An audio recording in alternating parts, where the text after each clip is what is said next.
Tes, apakah bisa didengar?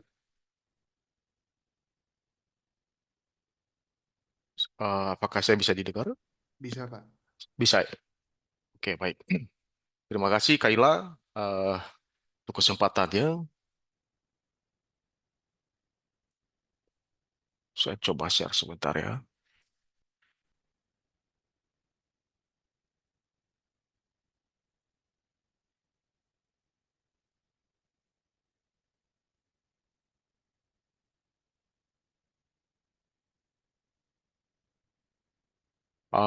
Apakah slide saya juga udah kelihatan? Iya, sudah, Pak. Sudah terlihat. Oke, baik. Baik, terima kasih untuk kesempatan yang diberikan.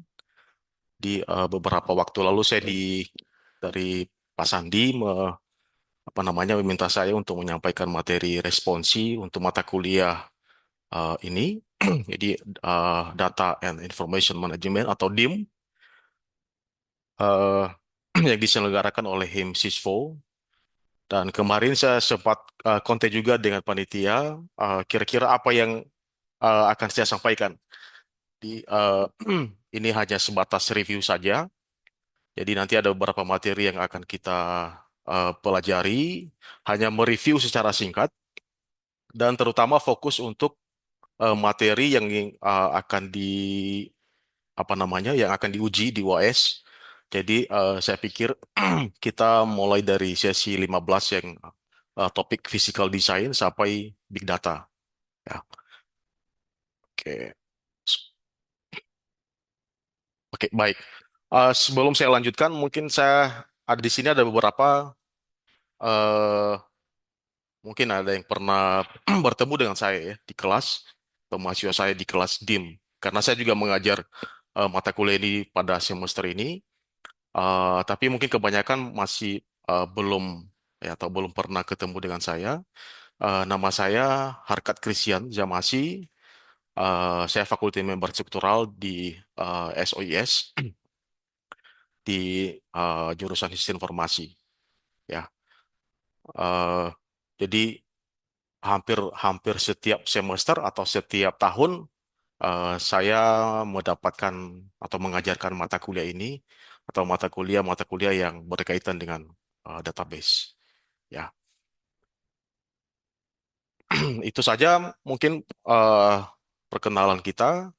Eh, Nanti saya akan bagi dua sesi ini ya.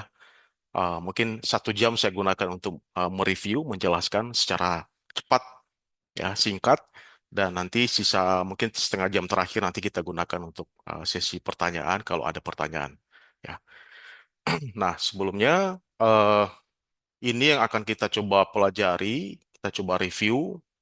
eh, ada 5 topik ya. Ini topiknya banyak dan padat sekali. Tapi nanti saya coba percepat saja. Saya kira kalian sudah pernah mempelajari di kelas ya, di kelas masing-masing. Dan ini adalah materi yang sebenarnya kita sudah pahami sebelumnya, tapi kita coba mereview kembali, mengingatkan kembali, terutama nanti khusus untuk persiapan ujian. Ya, tapi pesan saya jangan juga apa namanya ya, tujuan kita itu hanya untuk persiapan ujian ya, tapi yang lebih penting dari ini semua adalah kita memahami materi ini, ya kita belajar apa itu, bagaimana cara memanage atau manajemen data dan informasi. Ya, baik kita mulai. Saya terpisah-pisah, jadi setiap tiap slide itu tiap materi terpisah-pisah. Jadi tadinya saya mau gabungkan tapi terlalu banyak, jadi nanti saya akan buka tutup file ya. Kita mulai di eh, sesi 15 dan 16 ya.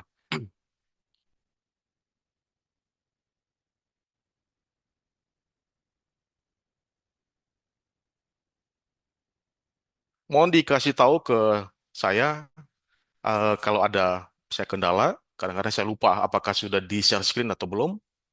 Atau mungkin mic saya lagi mute, jadi mohon nanti dikasih tahu ya.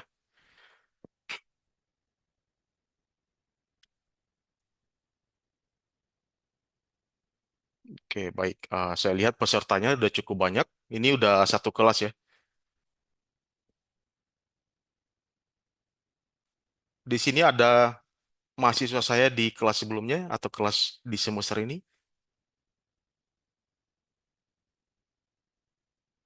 yang ada di Zoom.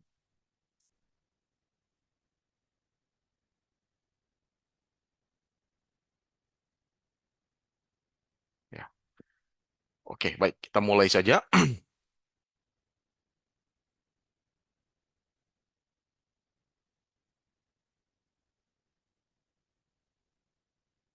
Nah, sebelum ke sini, kita kembali ke sini.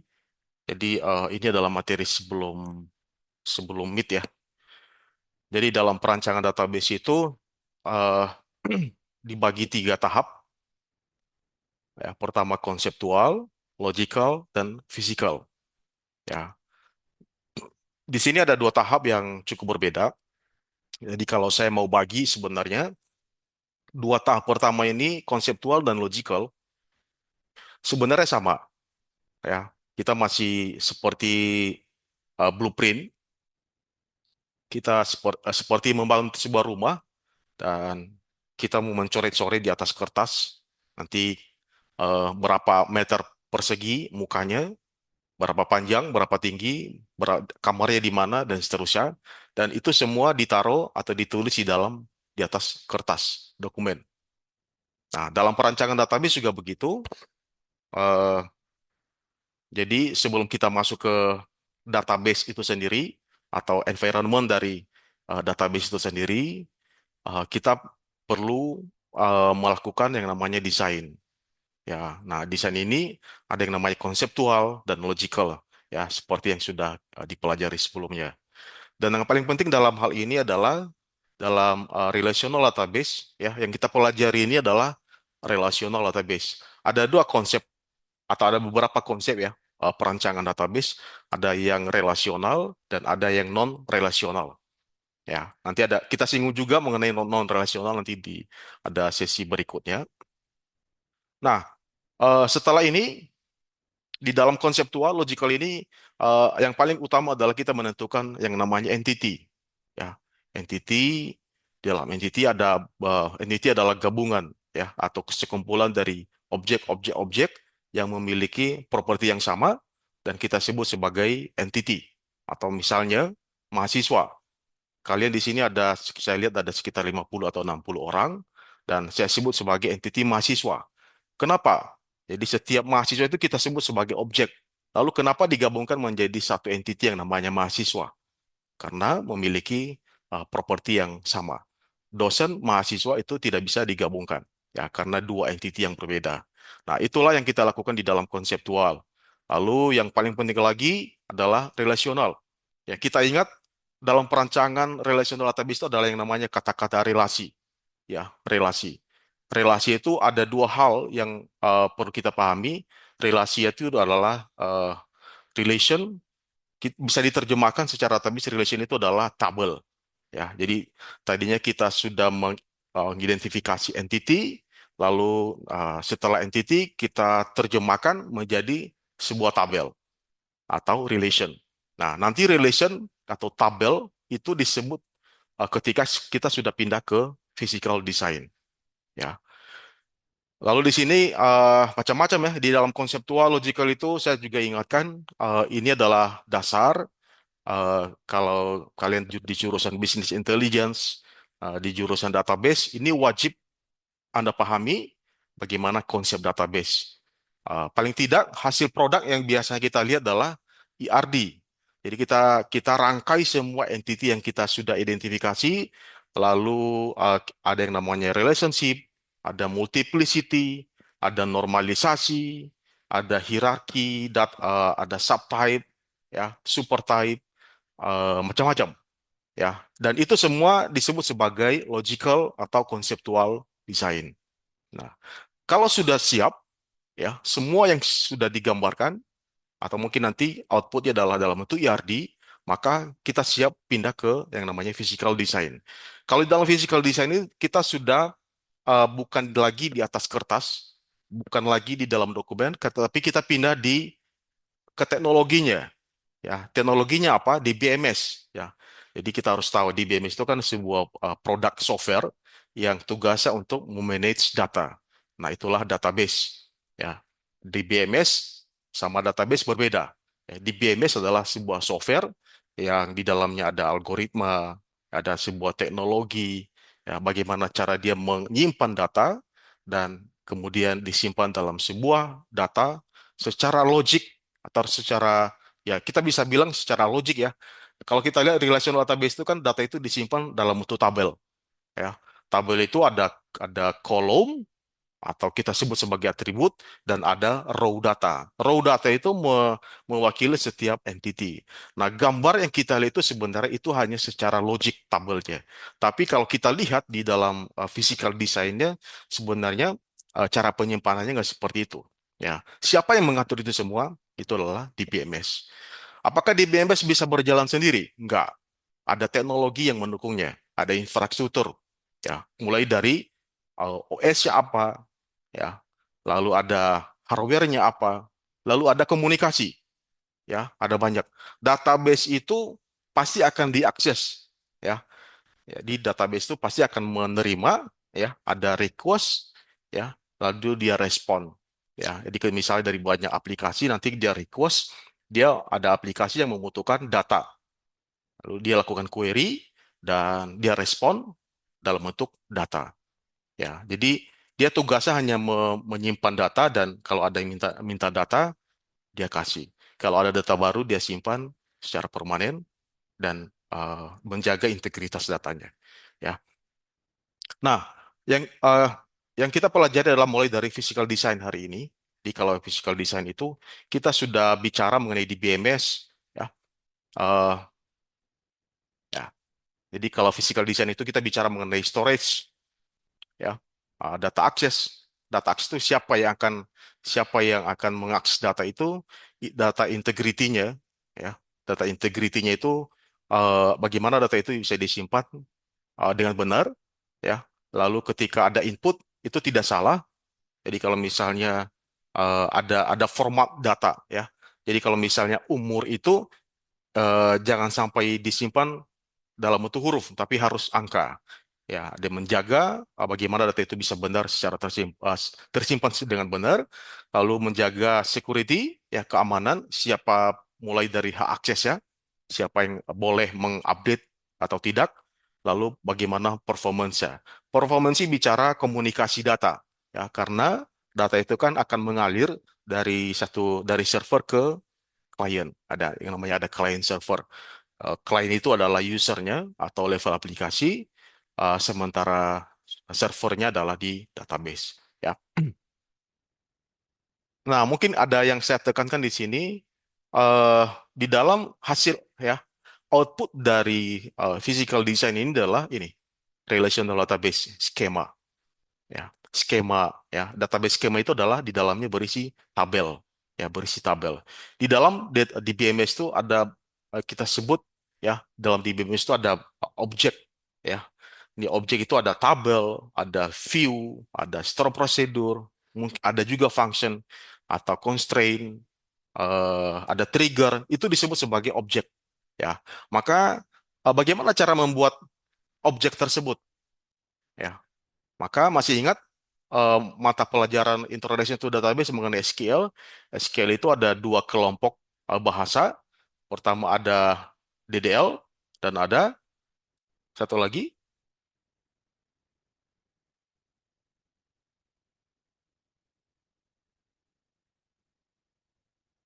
Ada yang bisa jawab? Satu lagi. Selain DDL, ada data definition dan ada satu lagi DML. Ya, benar. Terima kasih Vincent. Jadi ini hanya untuk memastikan saja ya, apakah kalian masih mendengar materi saya. Eh, nah, yang kita gunakan dalam tab ini adalah DDL, data definition. Ya, data definition. Jadi kita create, ya, create table, create object, ya, segala macam.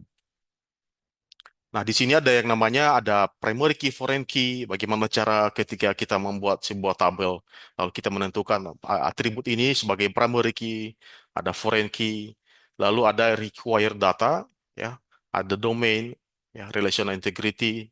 Nah, ini disebut sebagai constraint. Jadi dalam database itu ada yang namanya constraint. Constraint itu adalah sebuah prosedur, ya.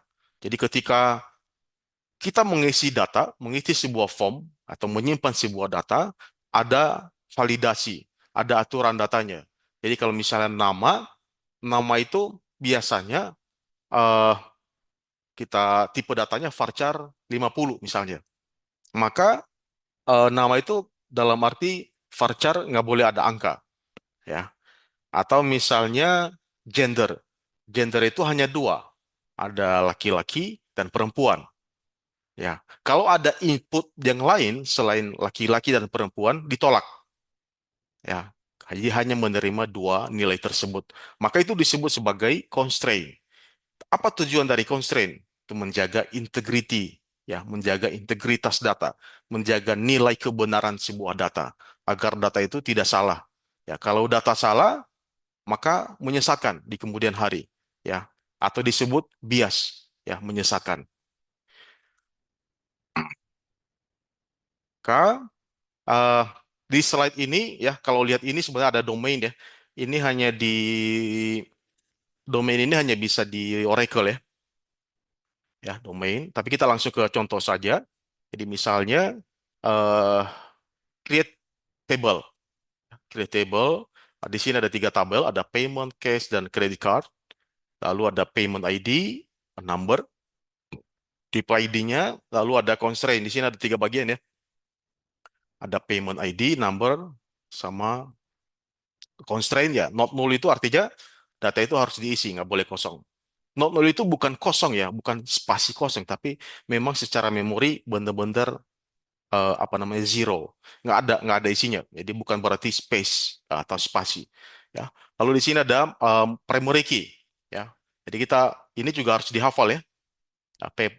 Primary key, payment ID, lalu ada foreign key.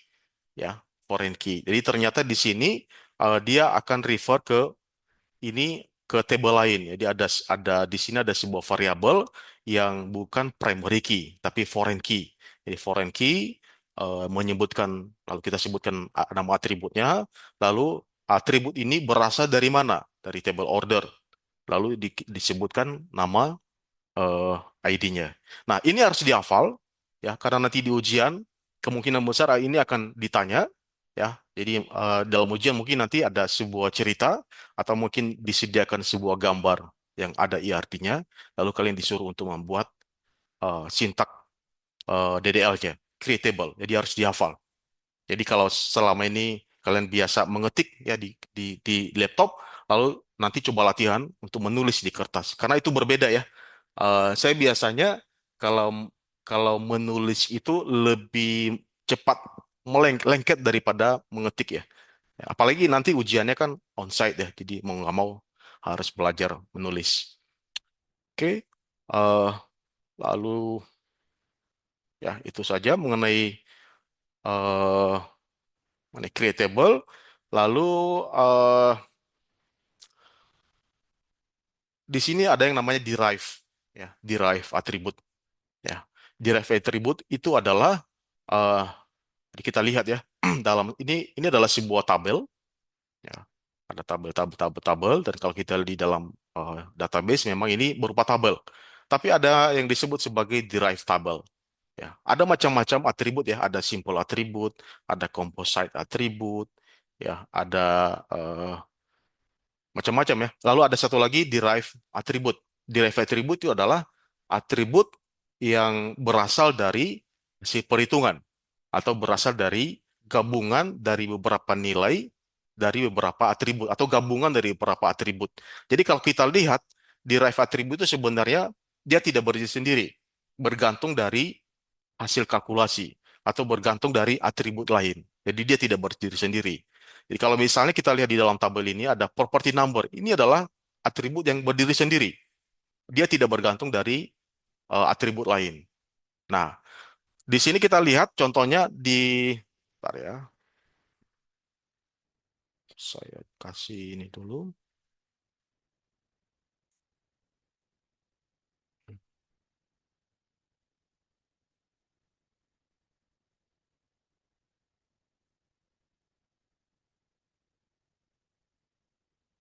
Oke.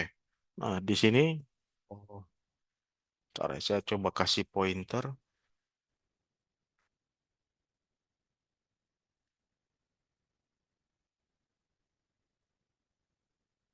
Nah, ini.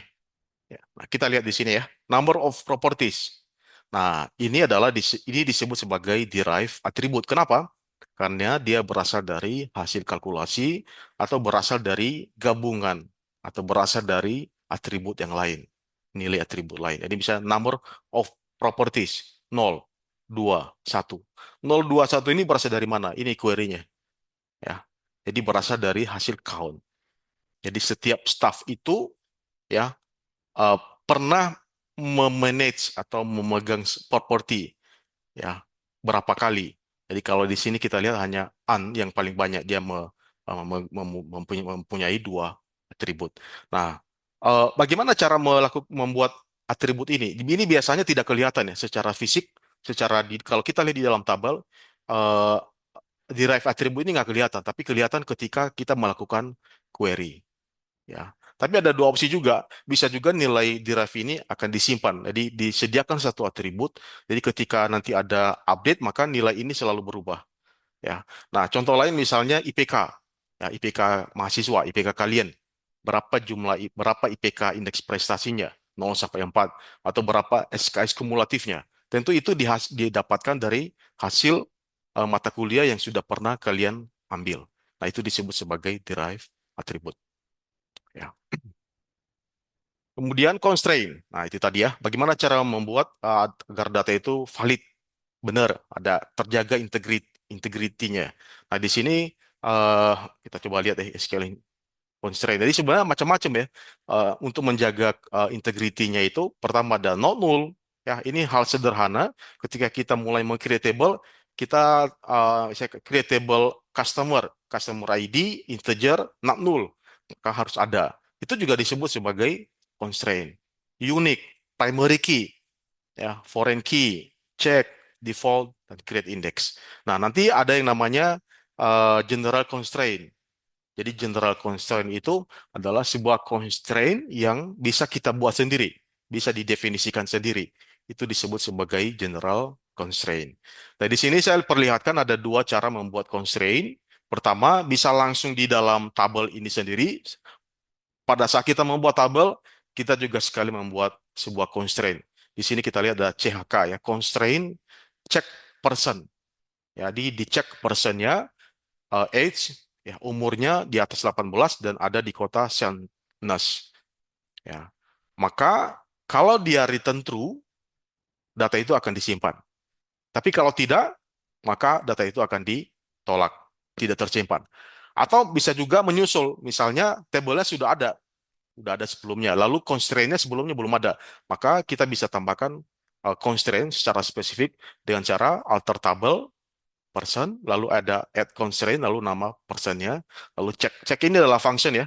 Function lalu dia ditambahkan argumen di dalam functionnya. Ya. Nah, ini dihafal saja. Lah, nanti tergantung soalnya. Apakah nanti soalnya menyuruh pada saat creatable, tambahkan juga sekaligus constraint-nya, atau mungkin ada di soal lain dari table yang sudah Anda buat sebelumnya, coba tambahkan juga constraint-nya. Ya.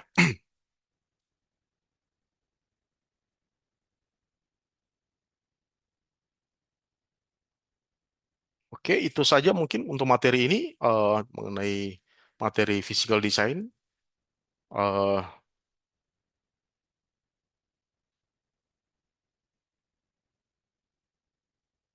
atau mungkin kalau ada pertanyaan, silakan sebelum kita lanjut ke materi berikutnya.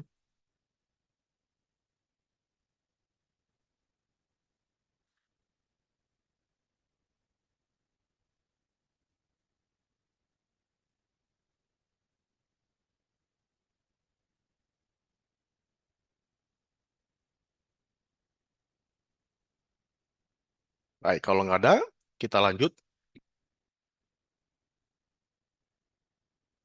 Oh, ada pertanyaan. Berarti nanti ada IRD lalu kita buat physical. Ya, nanti disediakan IRD. IRD-nya itu sudah eh, ada dua ya, ada dua hal. Mungkin IRD atau mungkin juga tabel. Ya, kedua-duanya jelas, dua-duanya eh, bisa saja ada kemungkinan ya. Ada IRD, IRD sudah jadi, lalu ada atau mungkin dalam bentuk tabel. Ya, lalu kalau misalnya di dalam soal belum ada tipe datanya, kalian harus asumsikan sendiri. Ya, jadi kalau kita orang desain itu kan harus ada istilahnya ada inisiatif ya. Oh, kalau kalau misalnya di sana kalau berupa tabel biasanya tipe datanya belum ada. Tapi kalau IRD biasanya ada tipe datanya. Jadi lebih enak ya. Nah, malah sudah ada primary key-nya segala macam di situ. Jadi kita tinggal turunkan. Tapi kalau belum ada, diasumsikan sendiri. Ya, bisa dibuat sendiri. Oh, kalau customer name berarti varchar boleh 50. Asal jangan 20 ya. Jadi kalau nama itu kan taruh varchar 20 nanti nama orang terpotong-potong semua. Ya, ada nama orang yang sampai 100 karakter kan. Ya harus dibuat seperti itu. Ya. Dan sekali lagi eh, sintaknya harus dihafal ya. Mau nggak mau ya, mau nggak mau. SQL itu menarik. Dia bukan bahasa pemrograman yang rumit ya. Walaupun data SQL itu memang itu termasuk SQL programming ya atau bahasa pemrograman tapi dia prosedural dan sangat mudah dipelajari ya terstruktur dan kalau kita mau pindah ke beberapa apa namanya di BMS manapun misalnya biasanya kita udah biasa di SQL maka kita pindah di MySQL di Oracle itu gampang ya sangat mudah ya kita bisa menyesuaikan karena perbedaannya tidak terlalu banyak ya keseandainya kita lupa sintak SQL, kira-kira ada keringanan? Nggak ada keringanan, karena itu benar-benar sintak ya, harus ada. Ya, ya lakukan saja sebisa mungkin ya.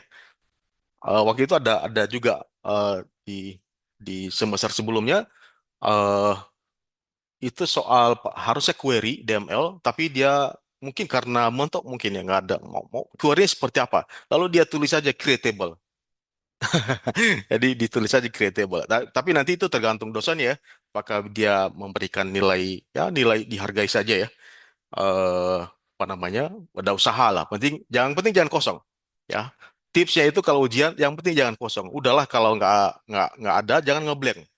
Dia ditulis saja ya, gitu ya.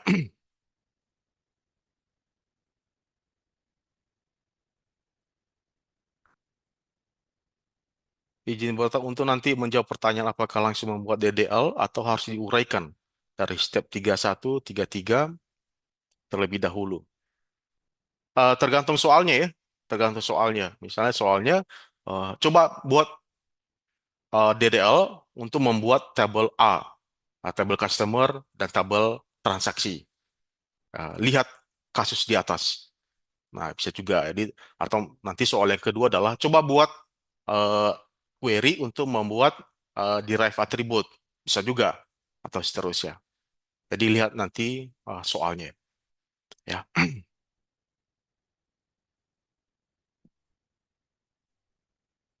Baik, kita lanjut.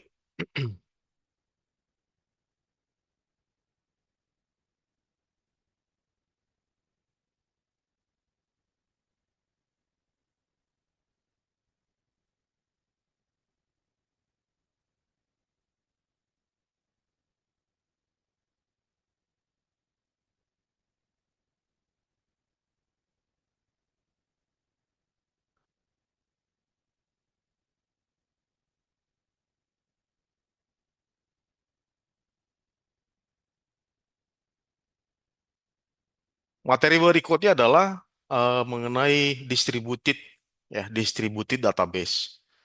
Eh, Bentar ya. Tadi ada gambar di sini.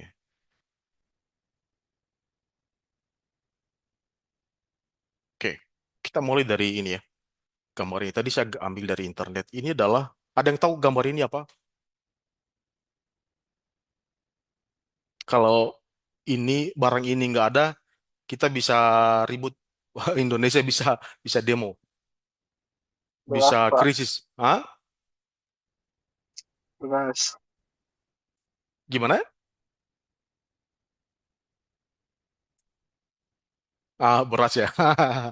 Iya, gudang ya ada eh, Vincent beras, Nanden beras juga ya. Ya, itu gudang beras.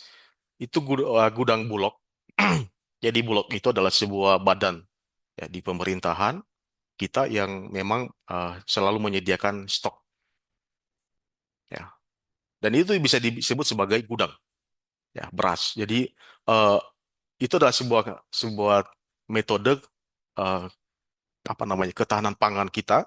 Jadi jangan sampai tadi kalau misalnya eh, terjadi kelaparan atau mungkin terjadi musim yang sangat ekstrim sehingga padi itu nggak tumbuh, nggak apa namanya tidak menghasilkan buah atau ada kekeringan mungkin misalnya.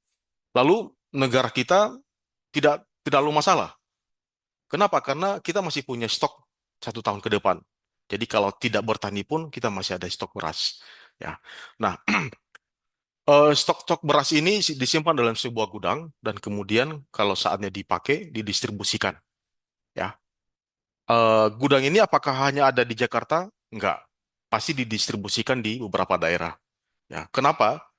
Karena kita ini kan luas ya. Negara Indonesia ini luas, tersebar, apalagi antar pulau. Nah, pasti misalnya ada bulog di Sumatera, di Kalimantan, Sulawesi, Papua. Nah, di kalau tersentral bahaya ya. Kalau tersentral bahaya. Bisa saja ada keterlambatan dalam proses distribusi ya. Misal ada cuaca buruk sehingga kapal itu nggak bisa jalan misalnya, maka ada sebuah provinsi, ada sebuah pulau yang tidak ada beras, bahaya. Nah, di dalam database juga sama. Database itu kita bisa bilang dalam dalam pikiran kita itu adalah sebuah gudang data. Ya, data itu penting. Data dan informasi. Kalau menurut saya, lebih penting data sebenarnya. Jadi informasi itu kan tidak ada kalau tidak ada data. Jadi kalau kita lihat piramid ya, di paling bawah itu adalah ada data, di atas ada informasi, lalu di atas ada lagi knowledge. Ya. Nah, tanpa ada data, nggak ada knowledge, nggak ada ilmu pengetahuan. Bahkan nggak ada AI yang kita pakai saat ini, generative AI. Ya, karena itu basisnya data. Jadi data ini penting. Makanya dalam mata kuliah ini kan manajemen data dan informasi. Ya. Jadi data itu disimpan dalam sebuah database besar yang biasa kita sebut sebagai database. Ya. Nah, eh, pada prosesnya, ya, bagaimana data itu bisa didistribusikan? Ya, ada dua pendekatan. Pertama, ada centralized. Kalau centralized artinya terpusat. Jadi servernya itu hanya satu tempat. Ya, jadi pusat datanya itu hanya satu. Jadi kalau tadi Bulog itu katakan hanya ada di Jakarta karena di Jakarta dalam masih ibu kota. Saya nggak tahu ya, masih ibu kota nggak ya Jakarta ya? Harusnya di IKN harusnya ya. Nah, atau oke lah masih misal Bulognya itu masih di Jakarta. Berarti kalau misalnya ada kebutuhan ya harus dikirim secara real time ke masing-masing daerah. Saya kira itu tidak memungkinkan. Ya, tidak memungkinkan. Jadi kalau Bulog itu mestinya terdistribusi kan, ada di beberapa provinsi ya, atau ada beberapa kota. Kalau database mungkin nggak, mungkin kalau di database. Jadi database-nya terpusat. Jadi katakan misalnya database pemerintahan, ya kementerian misalnya, terpusat di Jakarta saja. Lalu aplikasinya ada di mana-mana, ada di beberapa provinsi, di beberapa pulau, lalu mereka mengakses datanya itu di Jakarta. Apakah itu mungkin? Mungkin. Kenapa? Karena infrastruktur jaringan internet kita itu udah baik, udah mulai bagus. Atau komunikasinya data itu udah mulai bagus. Itu namanya centralized. Ya. Tapi kenapa ada yang namanya distributed? Nah, kalau tadi centralized, database itu ada di satu tempat, sentral. Ya, ada sentral. Dan sekarang ada yang namanya distributed, artinya database itu ada di beberapa tempat. Jadi kalau kita lihat misalnya Ada, kalau kita lihat wilayah Indonesia ini ada tiga. Ada timur, tengah, dan barat. Maka kita bisa bagi, misalnya ada tiga wilayah database. Ada database timur, tengah, dan barat. Apakah itu mungkin? Mungkin, tergantung kebutuhan. Jadi kenapa dipecah-pecah tergantung kebutuhan. Itu biasanya alasan yang paling utama kenapa diperlukan distributed database biar lebih dekat ke usernya. Karena ada masalah komunikasi tadi kan. Kayak tadi beras. Beras itu kalau dikirim hari ini ke Papua nggak mungkin. Nggak mungkin. Kecuali pesawat ya.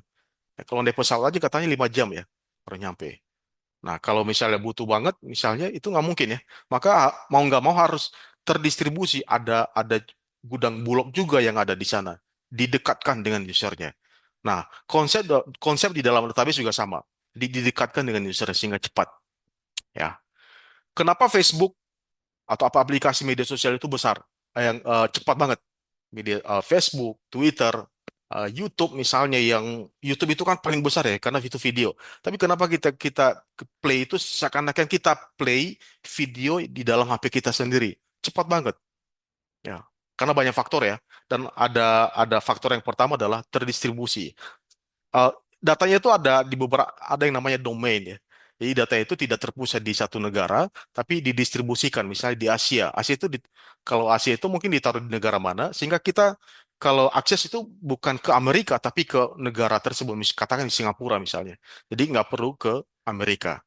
Nah, itulah alasan kenapa ada yang namanya distributed. Distributed ada dua, ada distributed process dan ada distributed database. Kalau distributed process, prosesnya saja yang apa namanya didistribusikan ya, ada proses, ada logic ya, aplikasinya ya. Jadi kalau kita bicara distributed proses, aplikasinya saja, tapi datanya masih terpusat ya.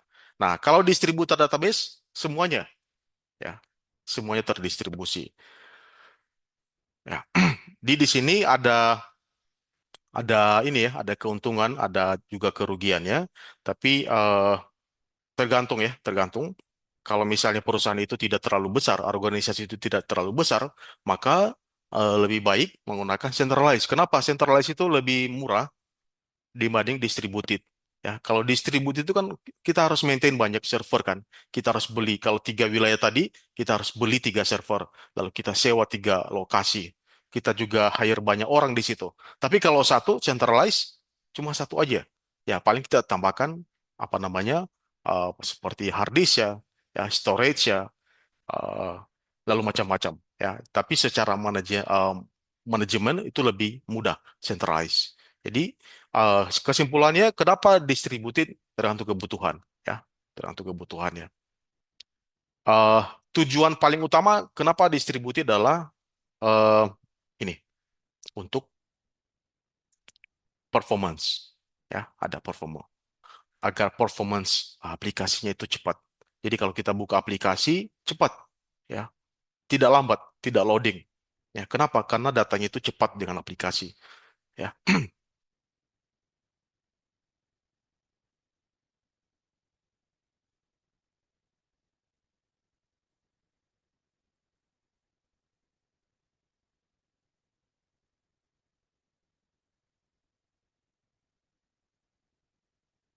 oke, ada pertanyaan mengenai ini distributed database, dan ini juga nanti akan masuk di ujian.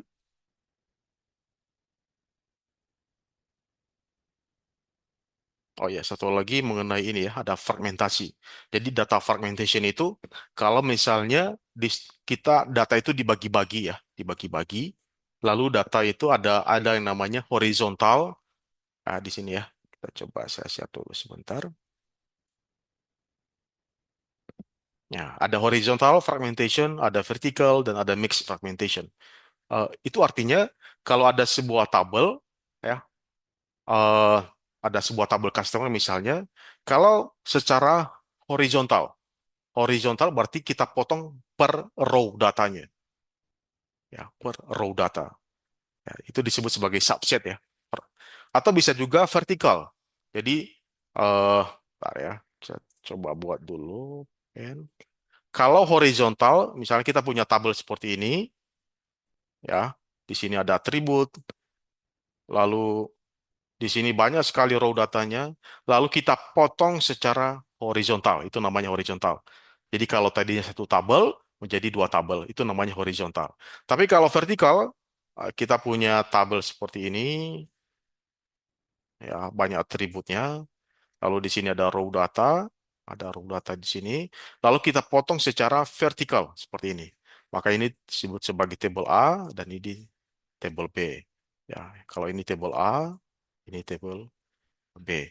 Jadi katakan misalnya ini kita taruh di bagian timur Indonesia misalnya. Ini kita taruh di bagian tengah. Ya, ini timur. Ya. Nah, itu maksudnya horizontal fragmentation atau vertikal atau mix fragmentation. Mix itu artinya ya kita gunakan dua-duanya, ada horizontal atau vertikal. Ya. Dan kemungkinan ada mix juga sebenarnya, ya. Tidak semuanya dilakukan secara horizontal atau vertikal. Jadi data yang disimpan di bagian timur itu adalah hanya data-data yang berkaitan dengan di bagian timur saja. Ya, apakah dipecah secara vertikal atau horizontal? Tergantung. Coba lihat datanya. Ya,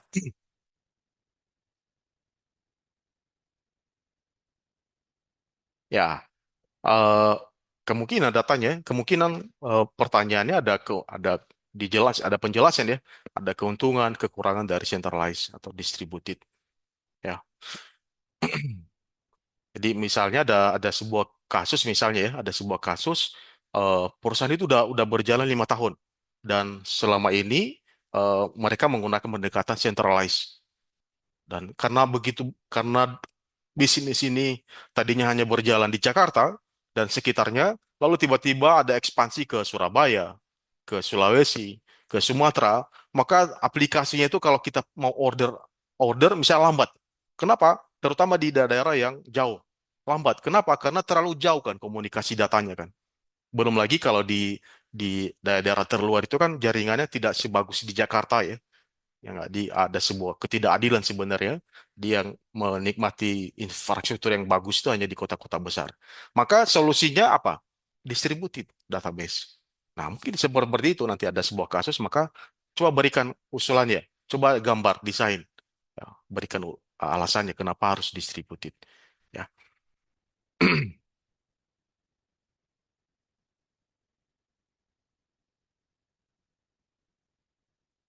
oke, baik. Eh, itu mengenai distributed. Kita coba lanjut lagi.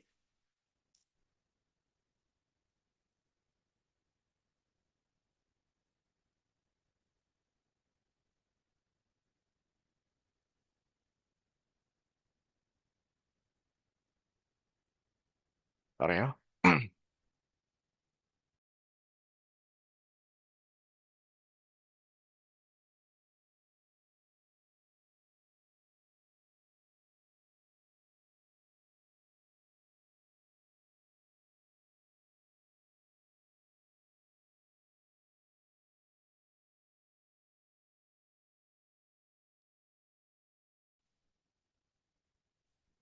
Oke, baik. Topik berikutnya adalah mengenai business intelligence, dan data warehouse. Ya, kalau kita bicara business intelligence di dalam konsep database itu kita nggak bicara mengenai bisnisnya ya, tetapi kita bicara mengenai teknologinya, ya, bagaimana teknologi yang berkaitan dengan database dan bagaimana data itu bisa digunakan untuk decision support. Bahkan saat ini, data itu bukan hanya digunakan sebagai decision support, bukan hanya digunakan sebagai knowledge, tapi dia bisa digunakan untuk melakukan generatif, ya, seperti yang kita lihat sekarang kan. Misalnya AI. Ya, kita ada di dunia generatif saat ini, jadi bukan hanya sekedar ada informasi, ada knowledge, bukan hanya sekedar kita menemukan pattern, pola, pengetahuan, tetapi pattern itu digunakan untuk pembelajaran. Jadi mesin bisa mempelajari pattern-pattern itu dan dia menjadi pintar dan dia bisa mengenerate, ya, dia bisa seperti kita, dia bisa menciptakan, itu generatif. Berasal dari mana? Itu adalah data. Maka itu disebut sebagai business intelligence. Jadi kalau kita pelajari business intelligence ini begitu luas, dan kemudian ada yang namanya data warehouse. Data warehouse ini adalah sebuah gudang data, ya. Itu juga database sebenarnya, tapi ada sebuah konsep dan ada sebuah kepentingan yang berbeda. Ya, kenapa itu disebut sebagai data warehouse? Ya,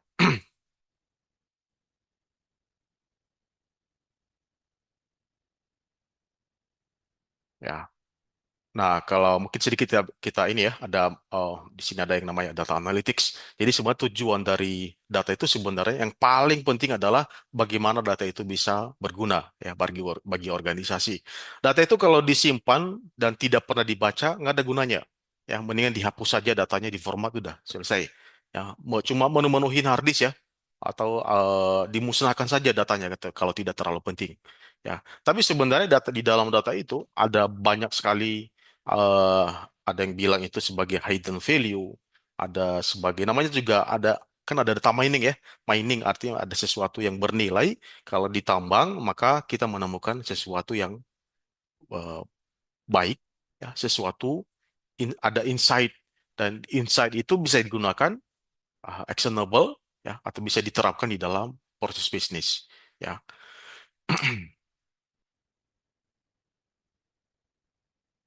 Ya,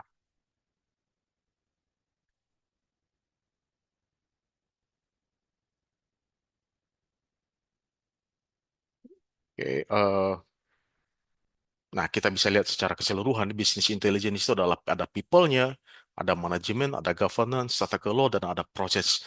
Di sini kita lihat business intelligence framework. Jadi kalau bicara business intelligence itu begitu luas, bukan hanya bicara mengenai database saja. Ini sebenarnya yang kita pelajari di awal tadi, ya, di sini kita lihat ya. Yang kita pelajari itu adalah hanya di sini sebenarnya yang tadi. Kalau kita bicara mengenai physical design, conceptual design, logical, kita baru di sini sebenarnya. Ya. Nah, setelah itu apa? Ada yang namanya data visualization, ya, ada data analytics, ada query, ya, ada proses ETL, ya. Jadi data itu setelah tersimpan digunakan buat apa? Jadi data itu bukan database, itu ada dua ya tujuannya. Pertama ada untuk transaksional, kemudian untuk analytics. Jadi data-database yang digunakan untuk misalnya transaksional, misal data Binus Maya. Kita masuk ke Binus Maya untuk mengecek jadwal misalnya, atau cek materi. Maka data-data yang tersimpan di dalam database itu adalah data-data transaksional. Ya, orientasinya adalah transaksional. Tapi di kemudian hari, jadwal perkuliahan kita itu bisa digunakan untuk analytics. Ya. Nah, dia ada dua kegunaannya. Lalu nanti ada yang namanya data visualization, bagaimana data itu divisualkan. Kenapa perlu divisualkan? Agar mudah dipahami. Ya, agar kita bisa melihat insight-nya apa. Karena kalau kita bicara lihat raw per raw data itu agak rumit ya, sulit, kecuali mesin ya. Kalau AI, algoritma mungkin dia bisa baca. Bahkan data sedetail apapun, dia bisa mempelajari hubungan antara data yang A, data B, dan dia coba data B dan C, C ke E, dan semuanya hanya itu hanya bisa dilakukan oleh mesin. Ya, lalu nanti dia akan membuat sebuah kesimpulan. Itu hanya mesin. Maka hasil itu agar mudah dipahami, ya, ada yang namanya visualisasi, atau divisualkan dalam bentuk grafik yang mudah dipahami. Kemudian nanti di terakhir adalah di sini ada, kita lihat ada yang namanya data warehouse. Ya, kita coba lanjut. Nah, di sini ada beberapa contoh dari business intelligence, ada untuk KPI, untuk dashboard, ya, macam-macam sebenarnya ya, banyak banyak kegunaan dari eh, apa namanya database ini. Lalu kita coba ke data warehouse. Nah, data warehouse itu dia memiliki ada tiga properti, ya, ada prinsip ya, ada empat, ya, ada empat propertinya. Pertama ada integrated, jadi datanya itu dia database juga, tapi terintegrasi, berasal dari banyak sumber database, digabungkan menjadi satu. Maka disebut sebagai data warehouse. Lalu subject oriented. Subject oriented itu dia melihat lebih ke subjeknya. Subjek itu contohnya apa? Customer, barang, time, ya melihat. Jadi customer ini membeli barang apa saja atau siapa customer yang paling banyak membeli barang. Barang apa yang paling banyak dibeli? Itu namanya orientasi subjek. Ya. Lalu ada time varian. Data itu bisa dilihat dalam bentuk time varian, tahun, bulan, dan seterusnya. Non volatil. Non volatil ini adalah datanya itu hanya satu arah. Jadi tidak bisa diubah-ubah ya, seperti database transaksional yang lain. Kalau database transaksional itu yang lain itu kan bisa diubah-ubah kan. Bisa ada nama customer ya, dari Budi menjadi Budi Setiawan misalnya. Maka kita bisa lakukan query update. Kalau di data warehouse nggak bisa. Ya, data itu masih ditransfer ulang atau nanti ada proses ETL namanya.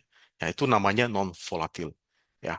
Nah, seperti ini apa namanya framework dari data warehouse. Jadi kita bisa melihat ya di sebelah kiri ini adalah operational data dan ini yang kita buat sebenarnya ya. Jadi kalau project-project yang kalian buat sebelumnya, misalnya kalau di kelas saya ada yang membuat misalnya database e-commerce ya, ada database klinik, maka ini disebut sebagai operational data. Maka semua data-data itu akan dipindahkan atau digabungkan dalam sebuah data besar yang namanya data warehouse. Nah, kita bisa bilang ini sebagai big data ya sebenarnya, ya. Kenapa? Karena secara volume besar.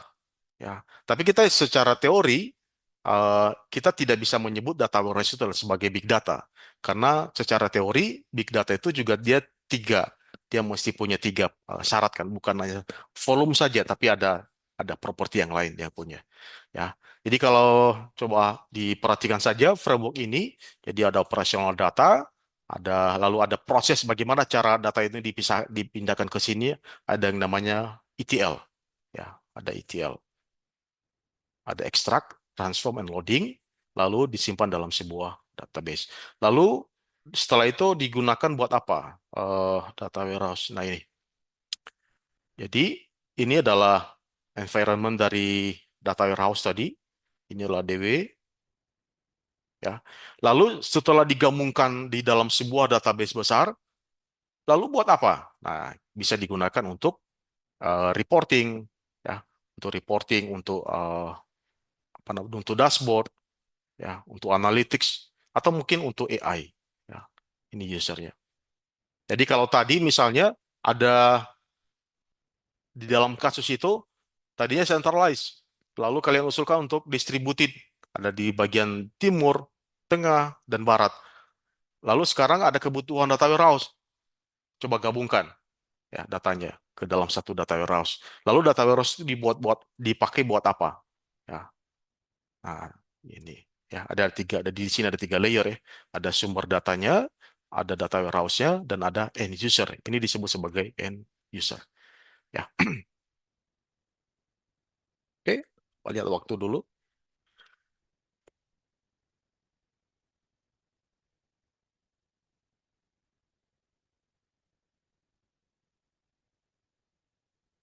Oke, ada pertanyaan sampai sini mengenai data warehouse?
Ya, bisa saja nanti soalnya eh, kalau distributed pasti udah mengarah ke data warehouse kan ya.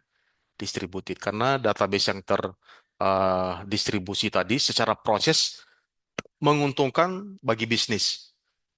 keuntungannya apa? Aplikasinya cepat, nggak lambat. Tapi ada masalah lain. Jadi bagaimana cara data-data yang sudah terdistribusi tadi, eh, misalnya ya, saat ini kan mereka sedang mempelajari pola transaksinya itu seperti apa, ya perilaku customer itu seperti apa.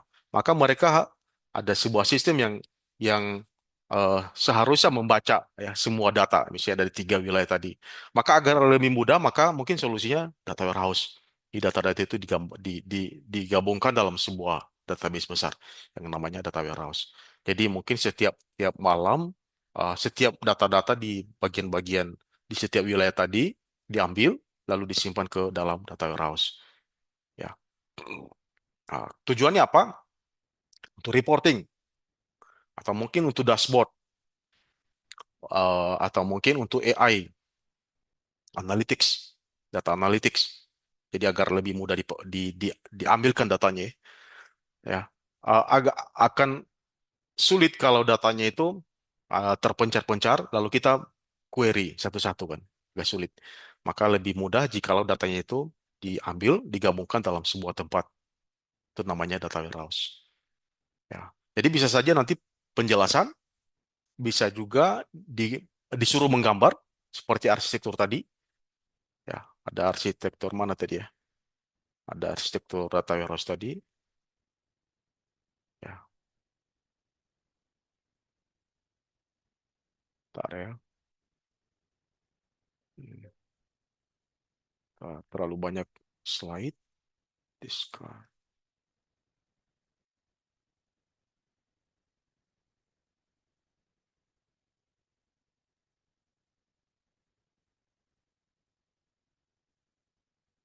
Mana tadi framework?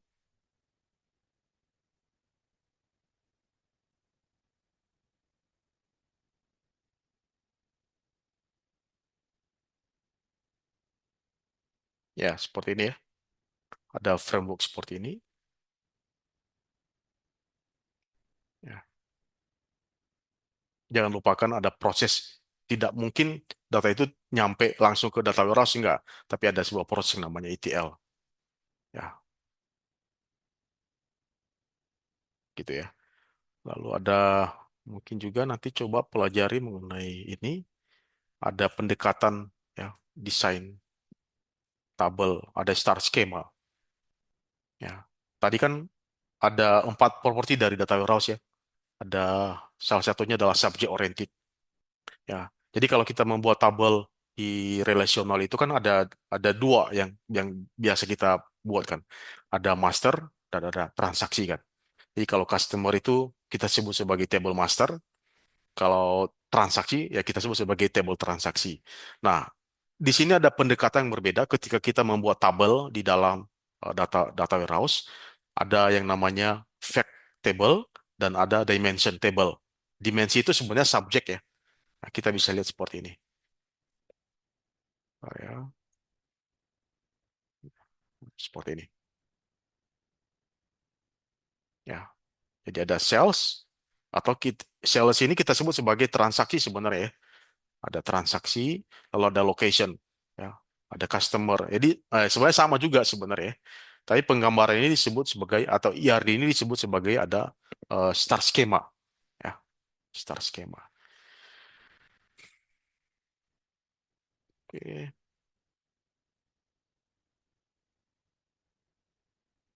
ya, ya mungkin mungkin ya buat gambarnya, ETL proses, OLAP arsitekturnya, PI framework, ya. Tergantung dari bunyi soalnya ya, dia kepentingannya apa. Tidak juga selalu ada OLAP.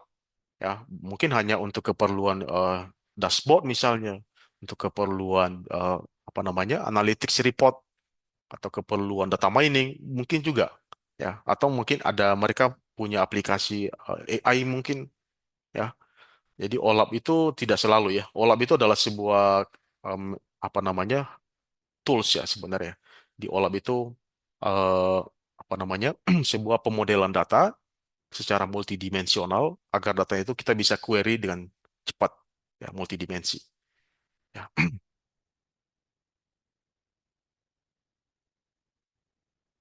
Oke, baik.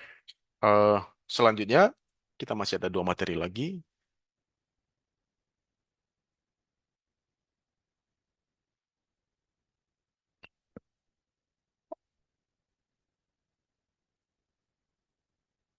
NoSQL.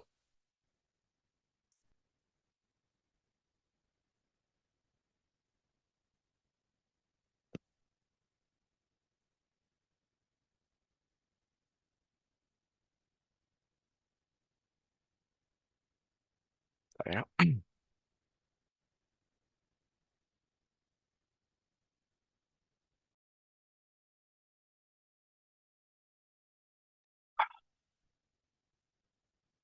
Baik, kita lanjut. Hmm. Eh, Materi berikutnya adalah NoSQL. Ada yang bisa memberikan penjelasan singkat mengenai apa itu NoSQL? Apa perbedaannya dengan SQL? Kenapa ada NoSQL? Itu apa?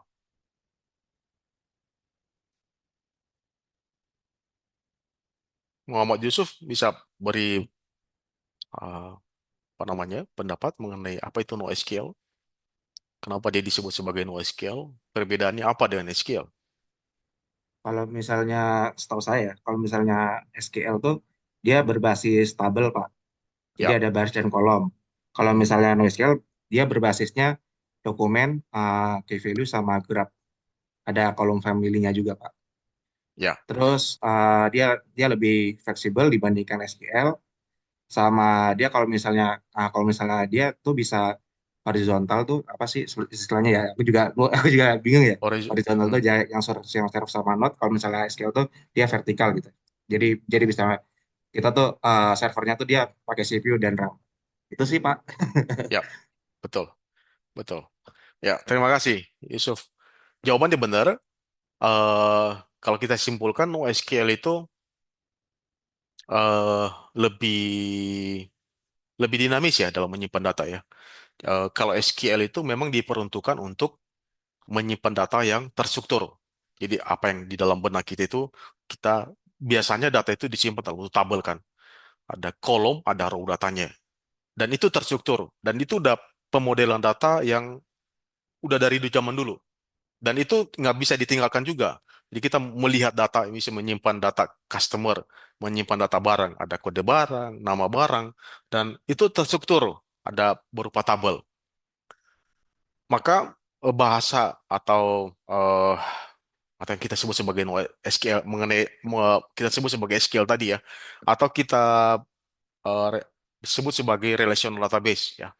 Jadi relational database itu adalah sebuah model ya, atau data model dulu deh. Data model itu artinya kita melihat data itu seperti apa, lalu kita simpan seperti apa. Itu namanya data model. Ya. Contohnya begini, kalau di rumah masing-masing punya perbedaan ya. Kalau di rumah itu tempat sepatunya itu tempat sepatu kita itu ada yang menaruh di depan samping pintu. Jadi kalau kita perangkat cepat. Ada juga yang menaruh di dalam lemari atau mungkin ditaruh di dalam rumah. Masing-masing berbeda. Tapi objeknya sama, sepatu. Ya. Nah, data juga begitu. Bagaimana cara kita melihat data dan menyimpannya seperti apa? Itu namanya data model. Salah satu yang biasa kita gunakan adalah relational model. Dan itu adalah data yang terstruktur, mudah dipahami. Nah, tapi ada sebuah cara lain disebut NoSQL. Pendekatannya sangat sangat dinamis, sangat berbeda dengan NoSQL. Bahkan tidak beraturan menurut saya.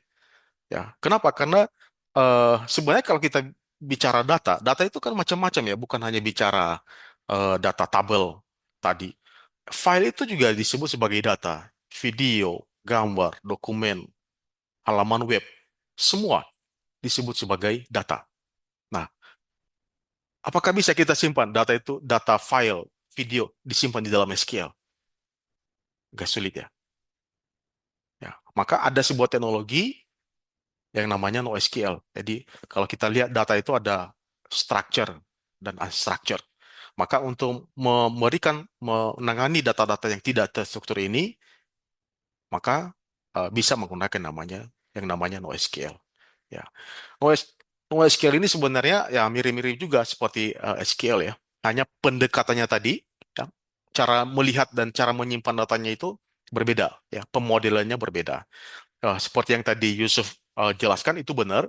Jadi ada banyak macam-macam ya. Dia menyimpan data, ada yang berbasis dokumen ya, database seperti ini. Kita bisa melihat ya, ada sebuah tabel, lalu dalam sebuah ini key dan ada value. Ya, key value ya, key value database storage.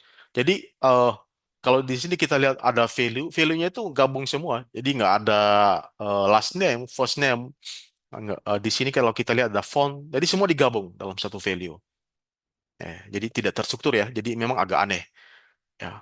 Tapi dalam dalam aplikasi tertentu, dalam bidang bisnis tertentu, pemodelan data ini sangat dibutuhkan dan sangat cepat dibanding relational database atau disimpan secara terstruktur di dalam tabel.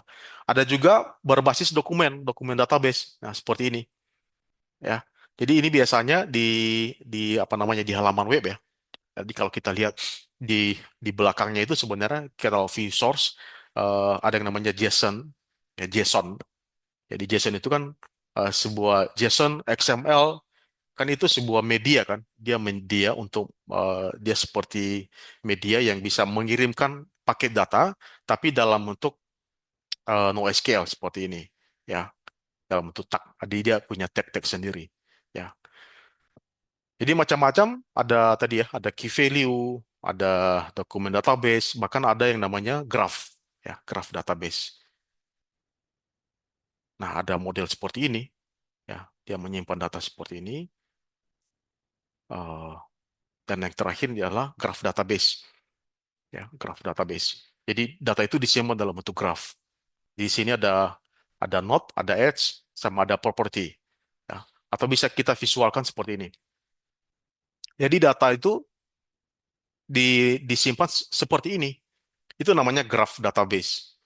Jadi kalau di dalam relational database tadi, data itu disimpan dalam bentuk tabel yang begitu rapi, tapi ini disimpan dalam bentuk tabel, satuan data. Coba lihat misalnya ya, di sini, nah di sini, kita lihat di sini ada ID agent, agent satu. Dia juga berdiri sendiri. Ini namanya node, ya node. Lalu ada customer, lalu ada relasi. Nah, ada relationship. Memang konsepnya mirip-mirip sih. Kalau di dalam relational kan ada relationship ya. Ada misalnya customer, like, agent. Ya. Agent, assist, customer. Di sini ada ID-nya. Labelnya assist membantu customer. Lalu customer melike. Ya. Mungkin ini like sama unlike mungkin ya. Ini sama. Jadi setiap data itu sampai benar-benar dituliskan, digambarkan, dimodelkan seperti ini. Ya. Nah, kita coba bandingkan ya seperti ini. Tadi saya coba coba coba ini ya. Kalau model data ini kita pindahkan dalam konsep misalnya ya, relasional seperti ini. Jadi lebih lebih mudah mana sebenarnya kalau kita lihat seperti ini. Jadi kalau tadi saya melihat, saya coba identifikasi entitinya. Entitinya itu ada 4. Ada customer, ada agent, ada transaction, dan ada friendship. Jadi kalau kita gambarkan dalam bentuk konseptual ERD seperti ini, customer bisa melakukan banyak transaksi. Agen dia juga bisa membantu kan. Ada di sini ada transaksi. Lalu customer bisa saling berteman di sini kan. Bisa customer Alfred dengan Katie, mereka bisa berteman. Ada pertemanan, ada friendship. Nah, ini juga bisa kita buat dalam bentuk relational database, dalam bentuk tabel. Ya, seperti ini. Ya. Tapi kalau di dalam graph database ya berbeda. Kita tidak bisa melihat, dia tidak punya entity ya. Ya.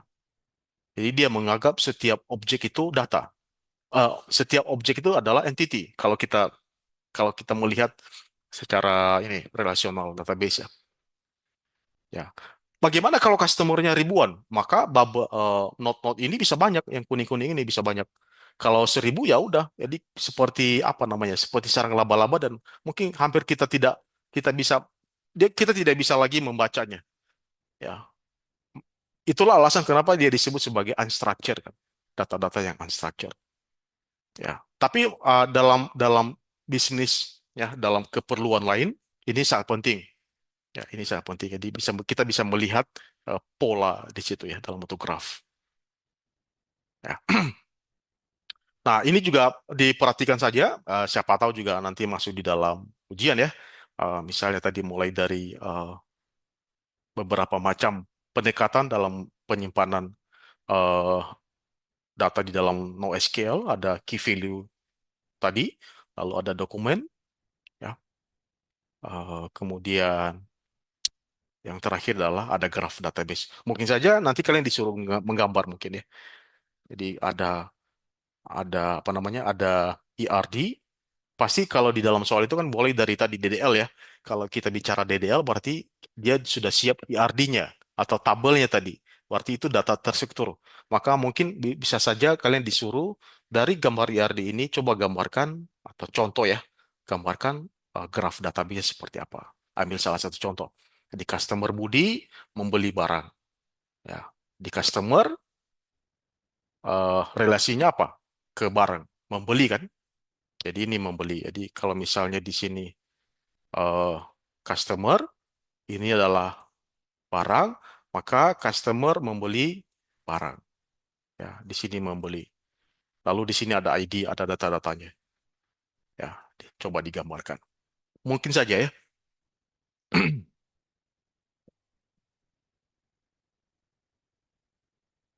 Oke,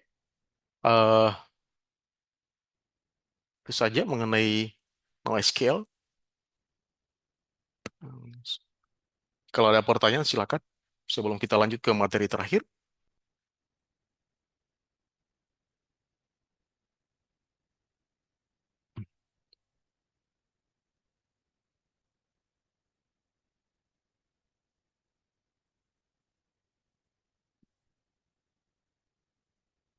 Jadi dalam graph database ini ada tiga bagian ya, ada node, ada edge, sama ada propertinya. Node node itu adalah ini bulatannya, ya. Lalu dia punya properti, misalnya ID, type-nya apa, first name-nya, last name, itu namanya properti. Lalu ada edge, edge itu adalah relasinya, relationship, kayak gambar ini. Ini namanya edge. Ada tiga bagian. Ya.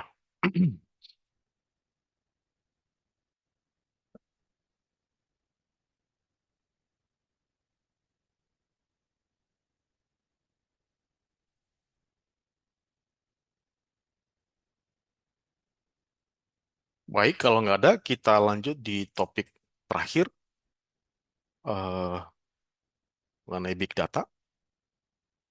Sebentar ya.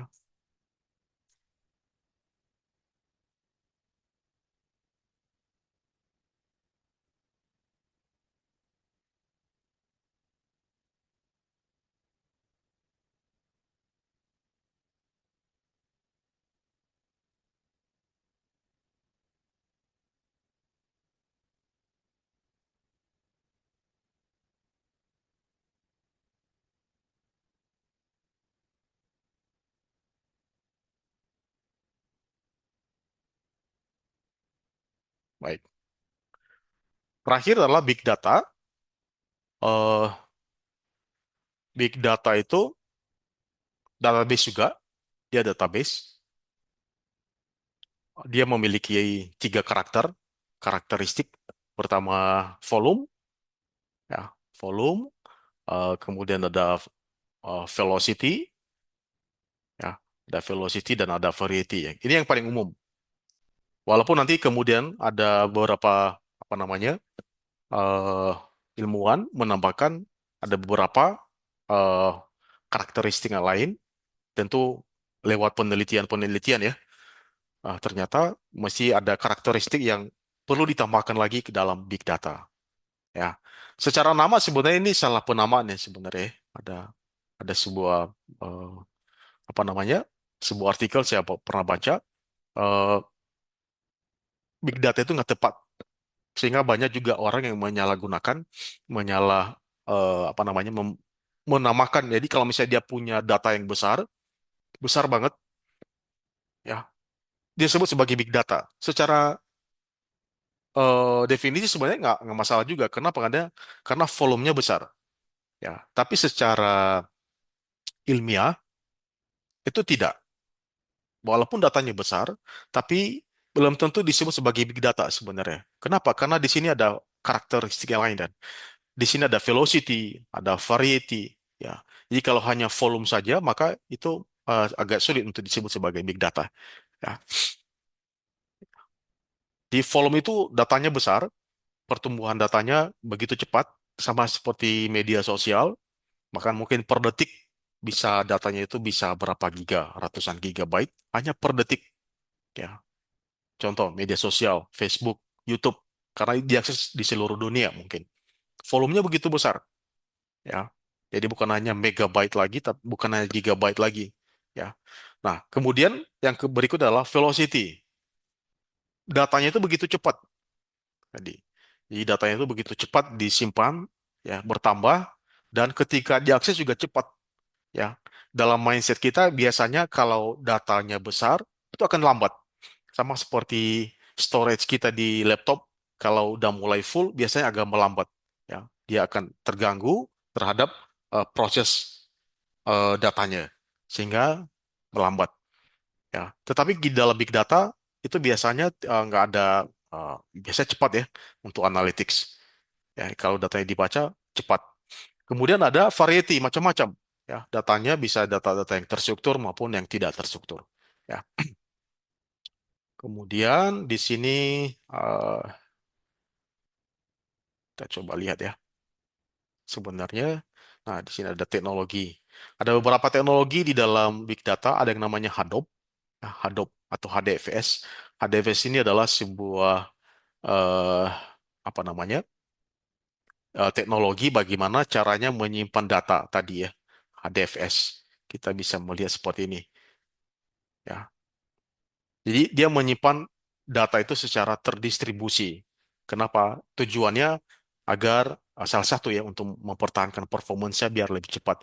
Jadi cara penyimpanannya tidak seperti menyimpan file yang biasanya, tapi ada metode lain ya, ada metode yang berbeda yang namanya Hadoop atau HDFS ya. Kemudian ada MapReduce ya. Eh, Bagaimana data itu diproses ya, data yang besar tadi agar bisa diakses dengan cepat ya.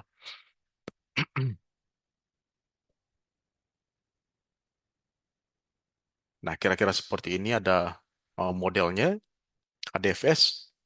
Data itu disimpan dalam bentuk data node ya, data node 1, 2, 3 dan seterusnya. Ya, bahkan datanya ada yang kelihatannya duplikat ya, ada duplikat ya. Oke, ya macam-macam teknologi di dalam Hadoop. Nah, tapi kalau kita lihat sebenarnya yang paling bawah itu adalah ini, nih, ini paling bawah. Kita bisa bilang ini adalah database ya sebenarnya, ADFS ini, ADFS. Lalu di atasnya ada Yarn, ada MapReduce, ya. Lalu di sini ada data collection, ada Flume. Jadi kalau kita bicara mengenai eh, apa namanya big data itu, ekosistemnya begitu luas. Tidak sesederhana kalau kita membangun relational database. Ya, jadi teknologinya banyak. Ya, di sini macam-macam ada. eh, di sini ada Pig, scripting, ada Hive, ini ada query-nya juga. Ya, SQL query-nya berbeda ya. Kalau kita menggunakan SQL, kalau dia menggunakan Hive. Lalu ada machine learning-nya. Jadi kalau big data, dalam big data itu bukan hanya database saja, tetapi di dalamnya juga ada aplikasi, ada algoritma yang bisa melakukan analytics. Ya, jadi ekosistemnya begitu luas. Oke. eh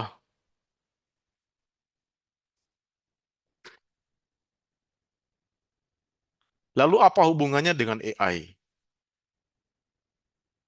Ya, ya, seperti yang kita pahami bahwa AI itu sebuah mesin yang belajar dan dia belajar dari mana? Belajar dari data. Tanpa data dia tidak bisa dapatkan apa-apa. Ya, jadi dia dia mengcapture ya, mengambil data dan dia mempelajari pola data tersebut dan dia menemukan ada pola, ada knowledge dan dia simpan dan bukan hanya sekedar knowledge saja, tapi dia gunakan knowledge itu untuk eh, meng, apa namanya, generatif ya tadi ya. Dia bisa menciptakan sesuatu, dia bisa paham, dia bisa mengerti.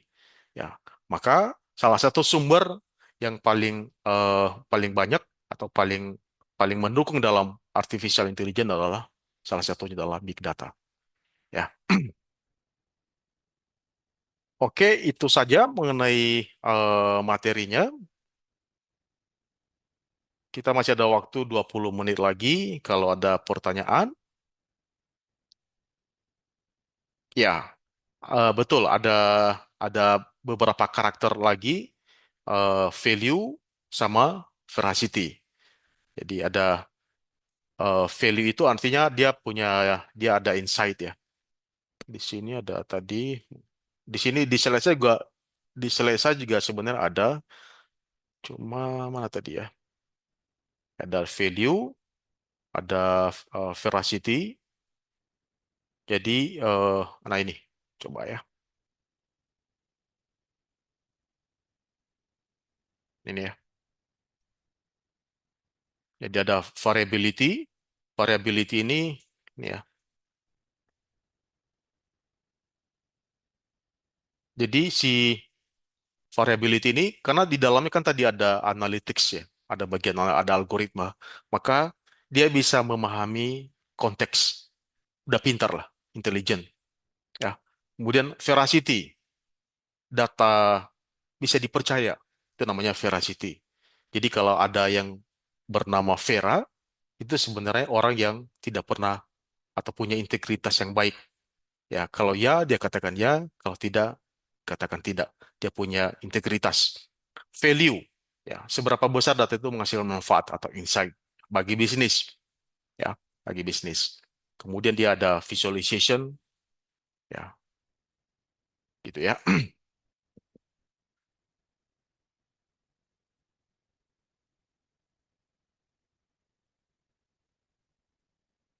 Nah, apa hubungannya nanti dengan ujian? Ya, silakan saja dipelajari mengenai big data.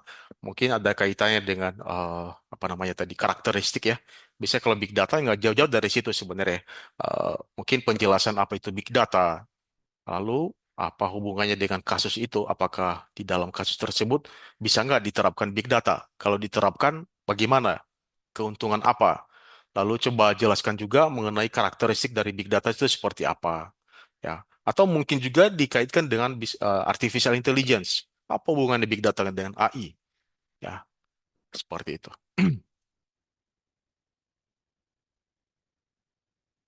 Iya, setahu saya nanti dia kayak kasus ya dalam bentuk cerita dan dari kasus itu eh, pertanyaannya semua pertanyaan berasal dari kasus. Jadi bisa dibilang itu 100% kasus.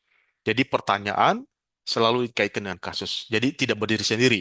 Jadi selalu mengacu ke kasus ya. Jadi 100% kasus. Ya.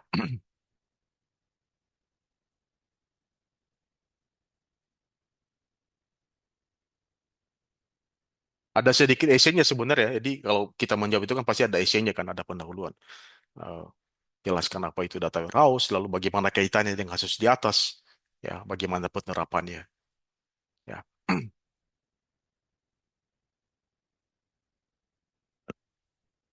Oke, ada lagi pertanyaan? Kita masih ada waktu 15 menit lagi.